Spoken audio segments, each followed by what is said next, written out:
Assalamualaikum warahmatullahi wabarakatuh. Kami dari kelompok 6 akan mempresentasikan hasil dari diskusi kami yang berjudul Putusnya Perceraian. Saya Karyawan Citra Mulia, NIM 1219014.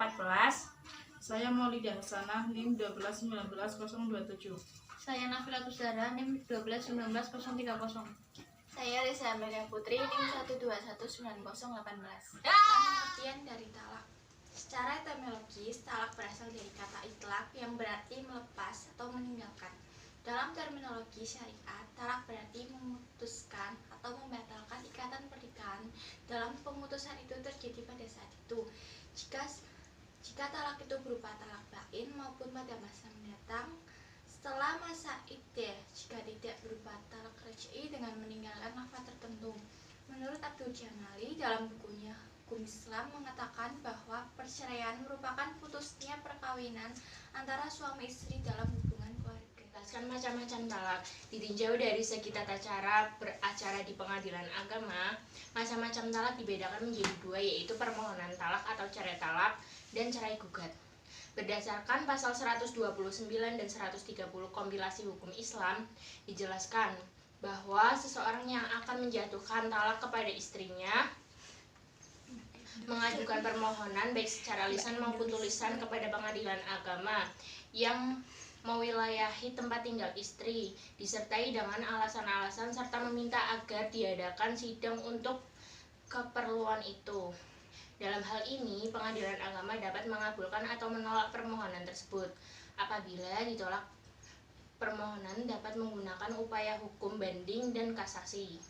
Cerai gugat. Cerai gugat adalah suatu gugatan yang diajukan oleh istri terhadap suami kepada pengadilan dengan alasan-alasan tertentu. Perceraian atas dasar cerai gugat ini terjadi karena adanya suatu putusan pengadilan. Adapun prosedur cerai gugat telah diatur dalam Peraturan Pemerintah Nomor 9 Tahun 1975, Pasal 20 sampai Pasal 36 JO, Pasal 73 sampai Pasal 83 Undang-Undang Nomor 7 Tahun 1989. Alasan-alasan pengaduan cerai. 1. Salah satu pihak berbuat zina atau pemabuk, pemadat, berjudi, dan lain sebagainya yang sukar disembuhkan. 2. Salah satu pihak meninggalkan pihak lain selama 2 tahun berturut-turut tanpa izin pihak lain dan tanpa alasan yang sah. 3. Salah satu pihak mendapat kehukuman penjara 5 tahun atau lebih. 4. Salah satu pihak melakukan kekejaman atau penganiayaan berat yang membahayakan pihak lain. 5. Salah satu pihak mendapat cacat badan atau penyakit dengan akibat tidak dapat menjalankan kewajibannya sebagai suami atau istri. 6.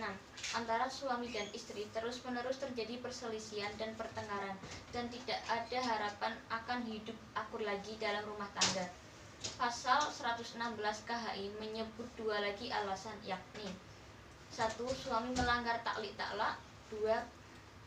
Peralihan agama atau murtad yang menyebabkan terjadinya ketidakrukunan dalam rumah tangga.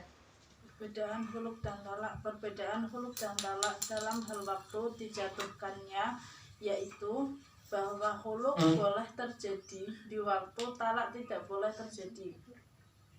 Sehingga huluk boleh terjadi ketika istri sedang haid, nifas, atau dalam keadaan suci yang telah digauli. Dalam hal ini, Imam Malik berpendapat bahwa huluk tidak sah terjadi, huluk pada waktu tidak boleh talak. Haldun berkata, alasan bahwa huluk bukan termasuk talak adalah karena Allah menyebutkan talak sesudah terjadi persetubuhan yang tidak memenuhi 3 jenis hukum, dan ketiga jenis hukum tersebut ada di dalam masalah huluk. Suami lebih berhak rujuk kepada istri selama masa iddah. 2. Terbatas pada 3 kali.